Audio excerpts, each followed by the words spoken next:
Good afternoon. How is everybody? Good. You had a good break? Got something to drink? So did I. So I'm going to spend a little bit of time with you. I guess I have 25 minutes. I was reminded I'm going to try to keep to that schedule. And I'm going to talk a little bit about lean leadership based on the lean transformation model. So I think I'm guessing a fair percentage of people have now been introduced to the lean transformation model. If you were in my Hoshin session just now, we talked about it. If you were in the training yesterday, and I bet John might have talked about it as well. So I'm going to share a little bit about the lean transformation model with you and also talk about how lean leadership kind of fits with that. I want to say, first of all, though, thank you to the Institute and to Peter, Denise, Tony, Alistair, all the people that welcome me here. This is my first trip in my life to Australia. It's wonderful being here. Great country. I love Melbourne. I feel like maybe I'll ask for a transfer from John. It's pretty nice here. And actually, I had an opportunity on Sunday to see, I came to this stadium, and Denise brought me here, and I saw a football game. I'd never seen Australian football. Wonderful sport. So I kind of pulled out this quote I thought was kind of interesting for our talk today. This is our founder of the Lean Enterprise Institute in Boston, where we're from, John and I. Scoreboards don't tell you how you win the game, just that you're losing. So I think I want to talk today, I think we often talk about process, and I think this is really about process, and maybe the leadership process we'll talk about today. So I got the chance to come to a match on Sunday. I saw the Geelong Cats, am I pronouncing that correctly? And the Richmond Tigers. It was a great game. It made me think a little bit about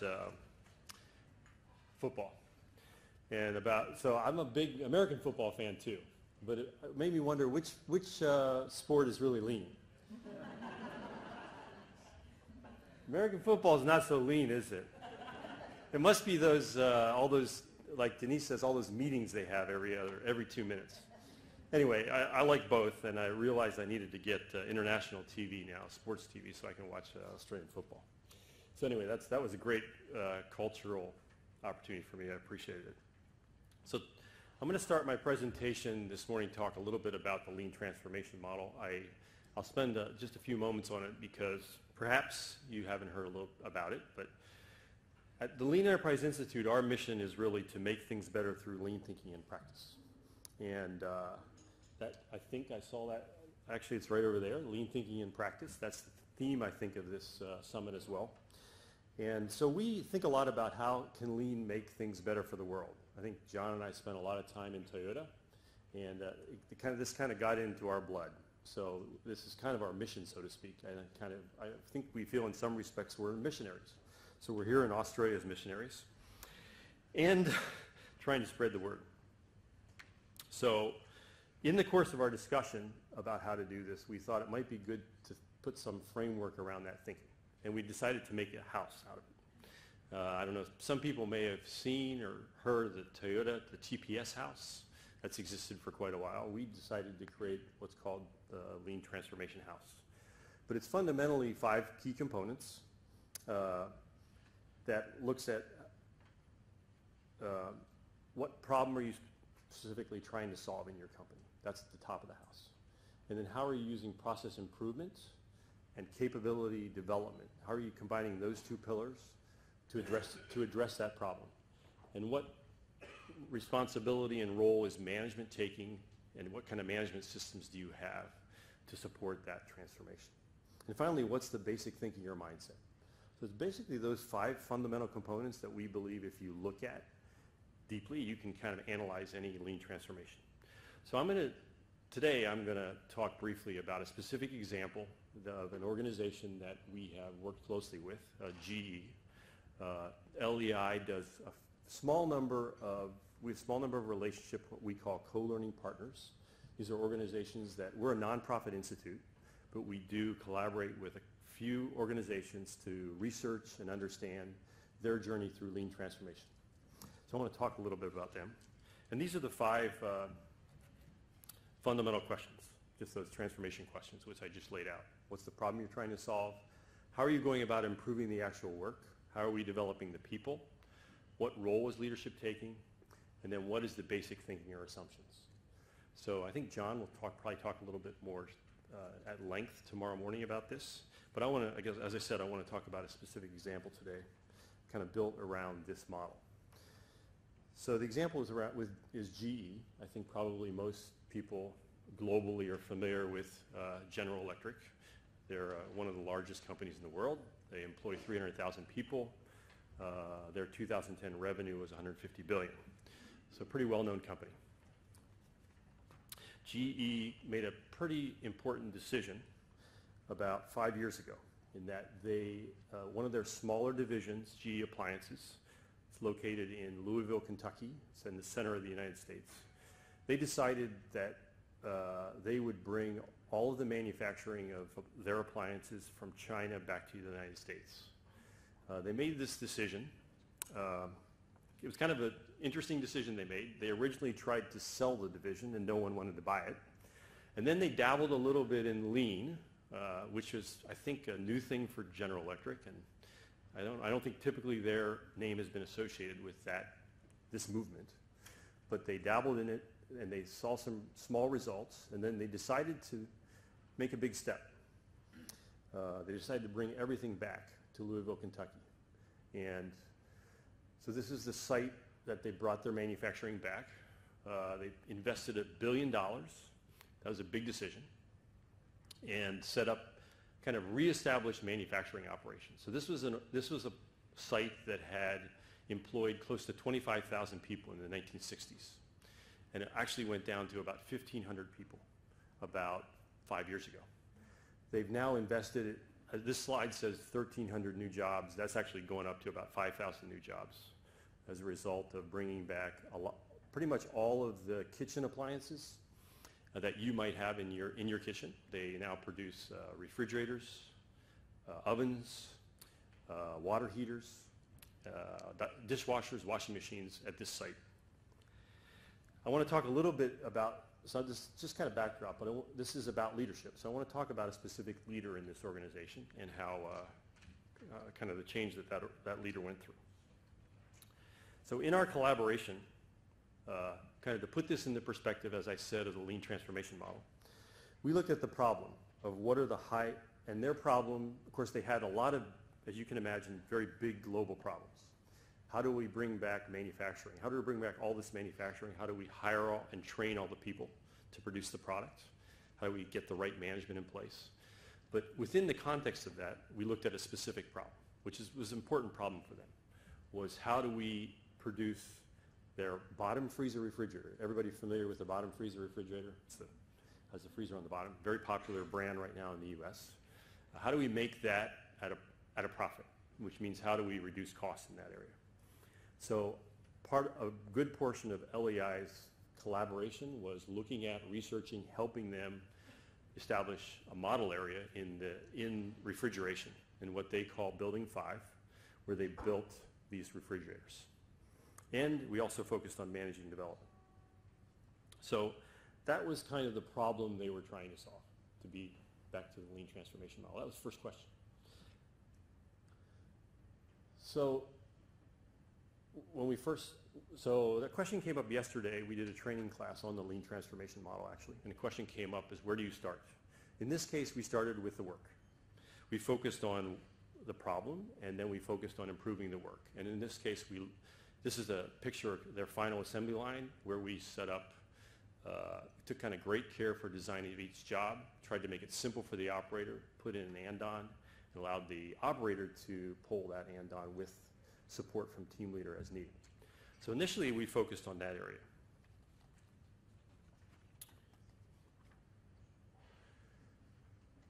As we focused on that area and started to improve the work, it exposed the gap in capability in the organization.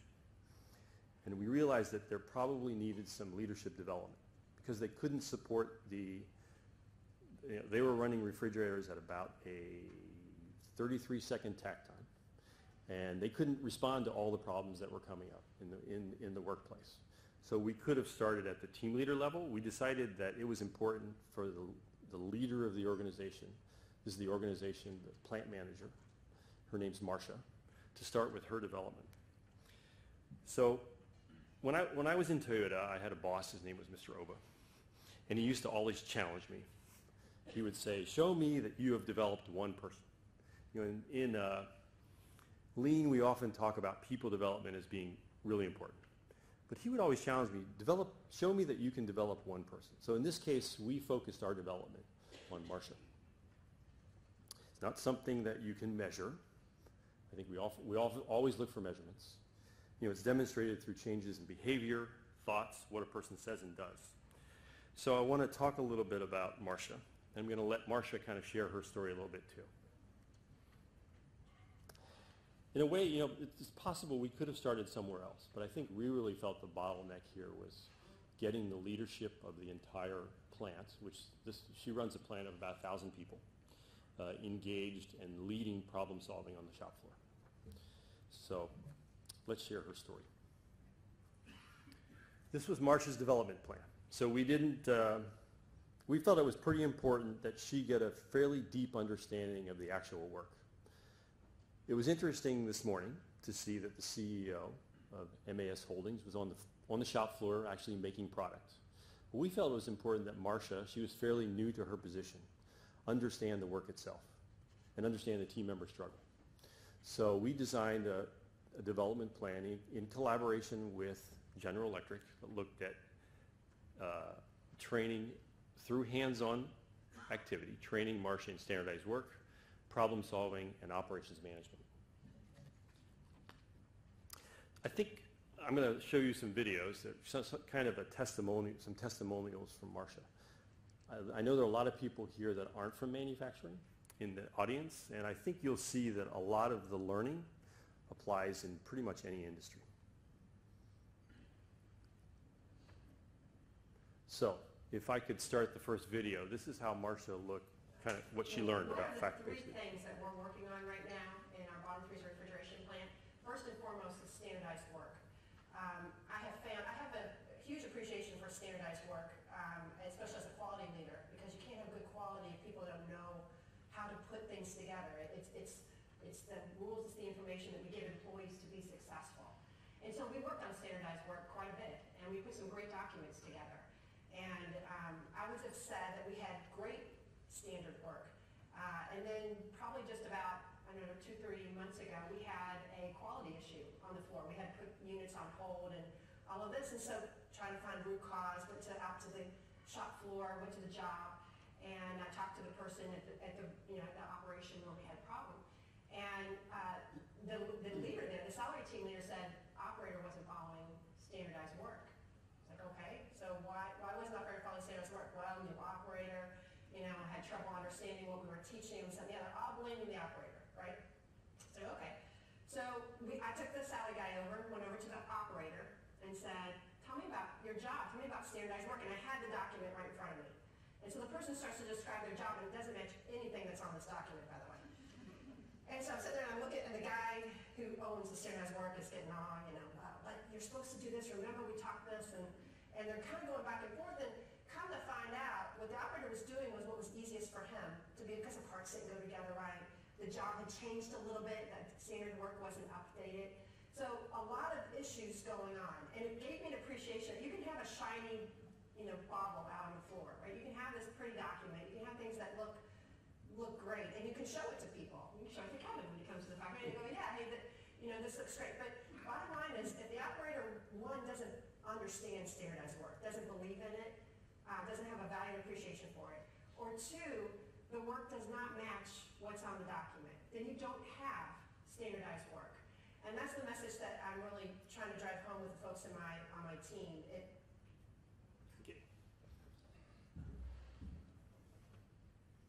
So let's reflect a little bit. What did we hear about Marcia's learning? This is what I interpreted, and you may have heard something differently. I'm happy to hear your opinion afterwards, but I think some of the key things that we heard there is, one, you've got to go and see and make decisions based on the facts. Marcia didn't rely on what she heard from the salary team member. She went out and confirmed, did the team member's work match the standardized work or not? You don't blame the operator if there's a problem. It's the process that's the issue, right? Not the operator. Also, it's important to make the work work successful for the operator, and the work has to kind of reflect, it's not good, she's referred to as this shiny bauble on the floor. Making some beautiful document is not the goal. How can we create a good standardized work that the operator will follow? It doesn't have to be a beautiful document, but everyone in the organization kind of has to understand the purpose. So this is Marcia out on the floor, kind of confirming the standardized work. So that was kind of the first, if you remember, Marcia's development plan was around standardized work. So she actually got in and got her hands dirty and tried standardized work herself.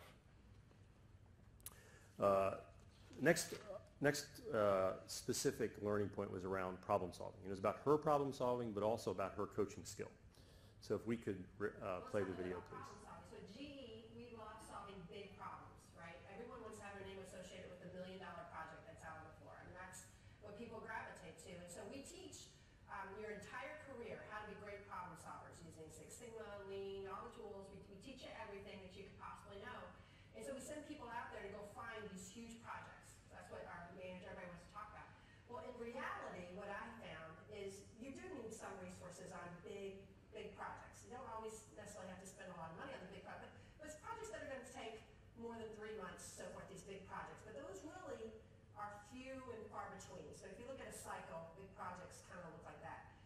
You have medium-term projects out there, 2 weeks, maybe a couple months out there. They're more frequent, maybe some tooling change, things are going to take a little bit longer. But the real thing in problem solving are the problems that happen every hour out on the shop floor. And the frequency of those is huge. There's hundreds and hundreds of issues and struggles that our employees are finding, or they experience and they live through every day. And what we need to do is be good problem solvers at that frequency. And what I am seeing is that we have been taught this big way of solving problems. And so our folks, our salary team wants to take that technique and try to apply it to this frequently, the problems that happen every hour. And you just can't do that. Because what will happen is you end up trying to solve something that you're not moving fast enough to be able to get it. For example, we'll go on the floor. So I've been taught, by the way, I'm learning too. So I go on the floor and I learn standardized work, and I've been through PDCA training. So I went out and I was told, hey, you need to go find a struggle. There's hundreds out there, so it shouldn't be hard, and solve that problem. Learn how to learn the PDCA, and I did. I had some great teachers who helped me. My first question out there, I'm an engineer, by the way. My background is technology. My first question was, well, where's the Pareto? Where's the data that says what's the big, because if I'm going to be out here, I want to work on the biggest thing. And what my teachers told me, well, don't worry about that. You go find a problem, and whatever you see, look what's in front of you. That's what's in front of that. And to me, that really is solving problems, right, what you see. Well, it took me a while to go. I was like, but how do I know that isn't just the one time this has come up, and I'm going to spend my time on this one problem, right? Instead of making lists, because that's what he wants to do all the time. He wants to make lists and rack and stack them, and what's the benefit? What are we getting out of it? And what I've learned is the amount of time we waste trying to do all what I call office work up in a conference room, and we're trying to rack and stack things, and we're trying to. When the operators are living this every day, all you got to do is go out and talk to any I can't go 2 feet into the factory and someone not stop me with the struggle that they're having, which, by the way, is great for me because I love hearing about the issues. But having the faith and the trust that just work what's in front of you. Because you know what? If I can get 10 problems solved today, and maybe in the end only 8 were worth it, and the 2 weren't, the fact that I got 8 done and we got them either in a control state, we put in a countermeasure, or we actually were able to solve the problem, is huge. Because otherwise, it usually takes us weeks to get things done. And he'll tell me, hey, going in weeks in technology is great. That is fast. And it's like, no, it's not fast enough. We got to think, how do we solve problems every hour? And we're learning how to do that. And finally, the coaching piece of it. At GE, we love talking tools, and we love talking process and how things work. But we don't always talk people. And we don't talk about what it means to be a good coach, what it means to be a humble learner. That's my job, in the factory, not only to coach others, but to be coached and ask for coaching and demonstrate that skill set. How do we engage? I have 100 salary and I have 900 hourly folks out on the floor. If we think 100 salary people are going to solve all the problems that we have, we will not make it in applying. We will not make this in Building 5.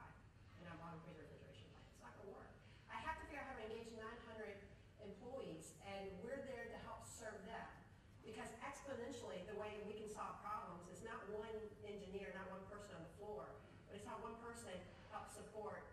20 hourly, all solving problems, and that just builds on each other. And we're starting to see pockets of that as we're training and learning on it. So I'm real excited. That's what's going on in my world, and those are the 3 things that we're focused on in Building 5.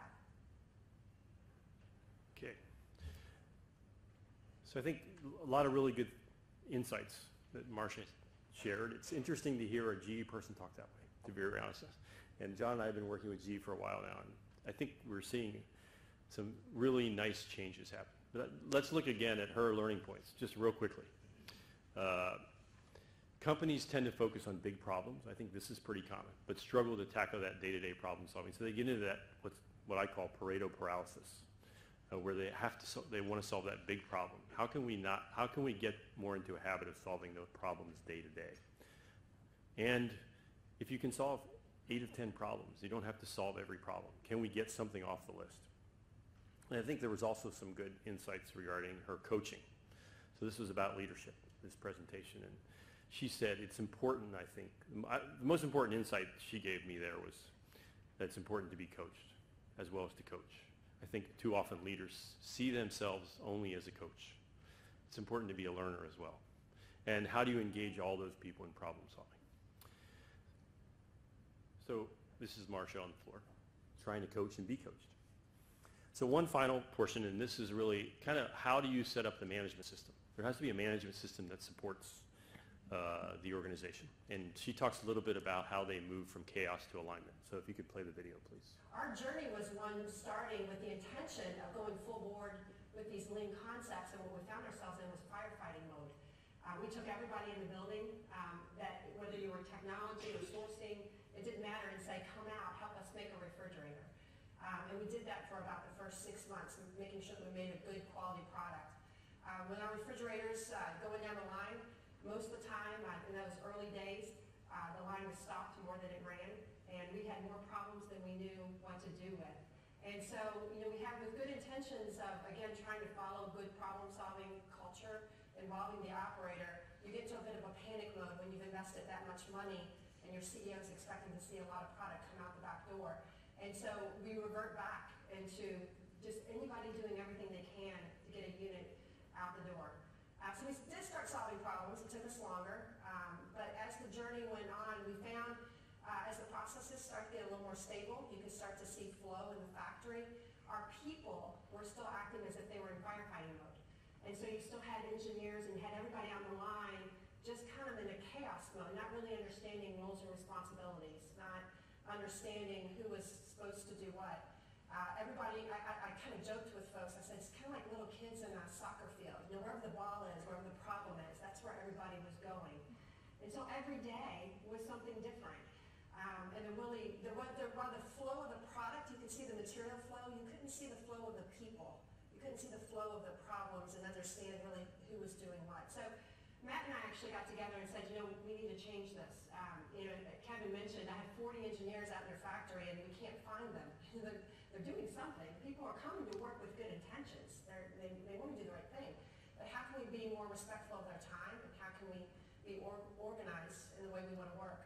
And so I'll share with you a quick story. I had actually it was an engineer, it was one of Matt's guys, and he came to me and he said, in fact, I was quality leader at the time, and so we were working problems on the floor, and he kept coming to my meetings, and I was new. I had been there maybe a couple weeks. And so I'm trying to organize, I'm trying to get people going.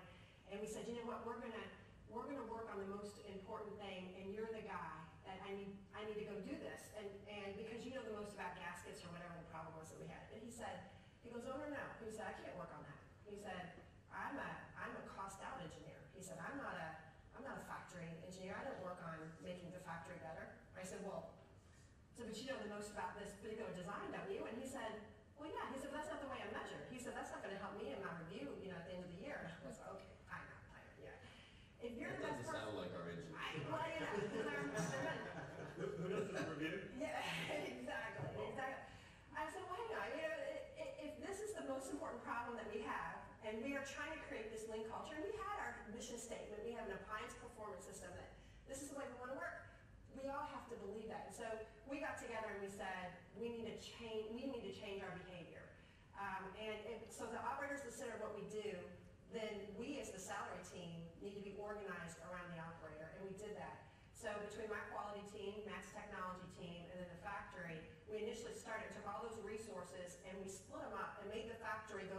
be this big when you came into this is how big you work in, and you worry about these operators in this area and work on solving their problems. And we try to organize so that the people who had the most knowledge was in that particular area, and that really helped give us focus. So once we did that, people knew where to go in the mornings, and they knew what team they were on.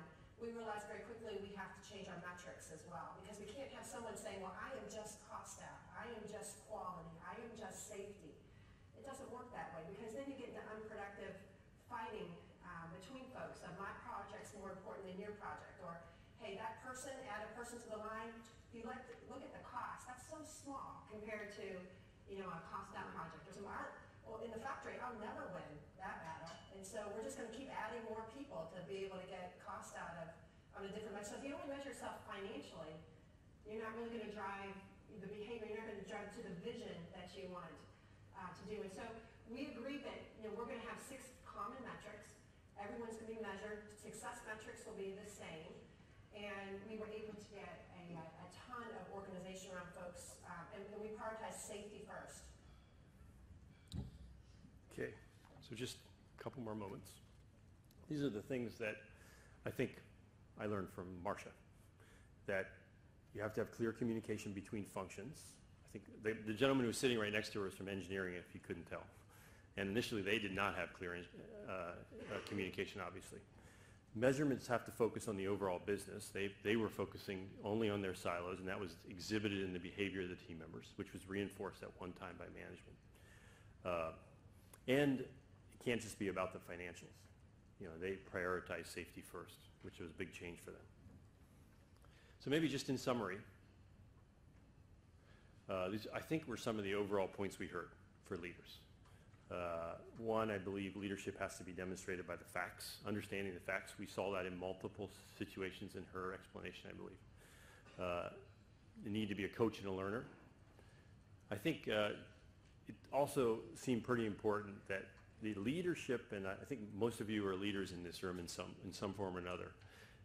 Marcia was willing to challenge organizational assumptions, which wasn't, I think, not so easy to do in GE, very honestly. But she was willing to challenge organizational assumptions when she saw that there was wall between engineering and manufacturing.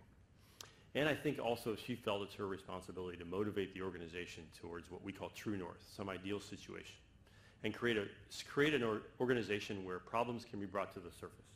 If she's willing to go out on the floor and demonstrate that she's interested in helping solve team members' problems, I think the organization is going to see that that's valued.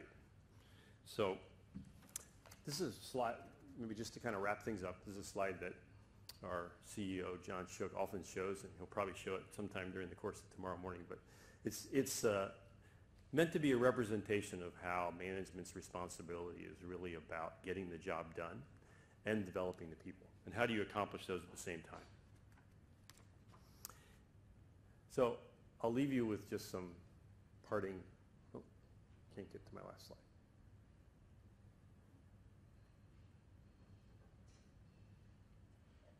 Can you move the slide, please?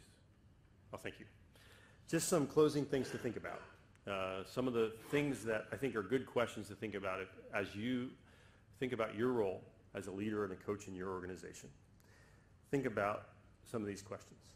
And let's go back maybe one more time to think about how that question that Mr. Oba always asks me, how can you develop one person in the organization? You know, in the lean, we think about producing one by one. I think the concept is the same for how we develop people. So if you think about how you can develop one person, that's it. Thanks a lot.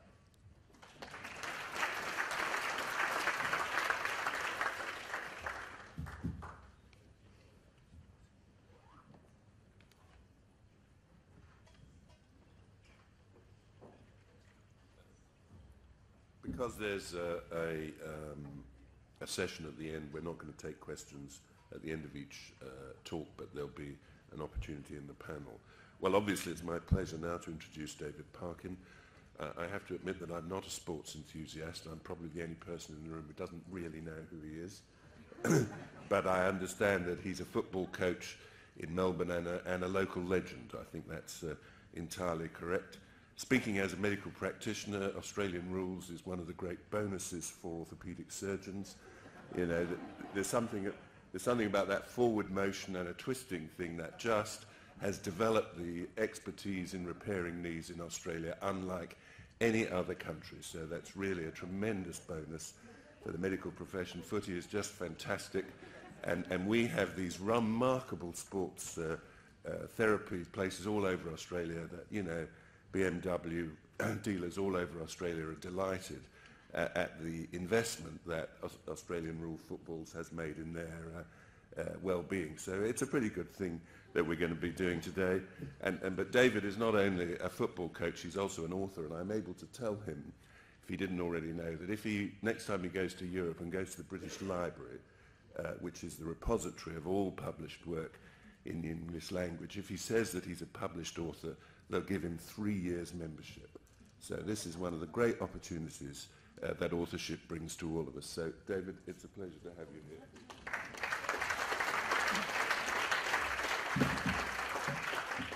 Thank you, Dave. Thanks very much for the introduction. You did better than the man on the gate as I tried to force my way in when he said, Kevin Sheedy, you're not welcome here. Well, it is a problem. I went to Vic Roads in Carlton to have at my age, you've got to get your car licence updated. And when I finally got to the end of the queue, a woman was a lunatic Carlton supporter, which meant I got the best service from any organisation I've ever had in my life. In the middle of the conversation with her, the gentleman in the queue next to me actually grabbed me by the sleeve and said, "Excuse me, Kevin," also thinking I was Kevin Sheedy. I'm not sure how that happens so often, but it did. And she then gave him an unbelievable burst of criticism, and he still thought he was talking to Kevin Sheedy, but anyway. So, David, thanks very much for the introduction. And Mark, I'd have to say we've had a very short discussion. I had a wonderful influence by a man called Tom Landry, and I met him in this building at the beginning of the 1980s. He came out here as one of the Young Presidents conference, and I met him there, and a wonderful relationship started with that beautiful man who, for the 10 years between 1980 and about 1992, I was able to go to America and see him work with the Dallas Cowboys in a very successful time. So that was my minor introduction to American football, which you've had, and you understand our games are only for stupid people. I sit on the subcommittee of the AFL Research Board, a subcommittee for concussion, and the only reason I'm there is on the subject because I was concussed 13 times. Look, I come from a very, and you'll notice I am an supposed academic, and I don't have a PowerPoint for you. I'm going to stand and deliver. Yes, I think it's time. I want to engage, and when you arrive, and this is my 43 years of teaching at Deakin University, and when I arrived this year to find a